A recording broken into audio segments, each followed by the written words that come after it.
kuna makamanda wa Yesu hapa. Unaitwa nani wewe? Naitwa Samsoni. Yesu ameniokoa. Subiri. Wewe mbona una haraka na wewe? Yesu kaniokoa wewe.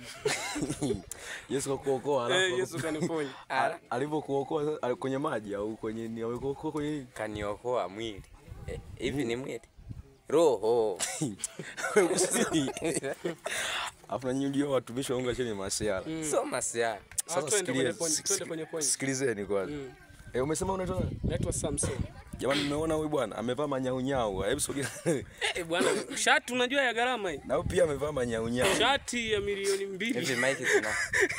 Nyinyi mnasema mic zimefanyaje? Bwana Yesu asifiwe. Amina. Wapendwa katika Bwana, tumewaletea habari njema. Amina. Umeona vijana wanavyopendeza hivi kwa Yesu. Unajua ukiwa kwa Yesu lazima upendeze. Lazima upendeze. Kwa hiyo tunawashauri hao watu wampokee Yesu. Wampokee Yesu. Wakishampokea Yesu, kila kitu kinawezekana. Unaona kama huyu bwana alivyo manyau. Mtumishi wa Mungu alivyo manyaunyao. Huyo mtumishi wa Mungu amevaa manyau ametukimbia kidogo, kwa hiyo tutoke kwenye live kidogo, tutakutana siku nyingine.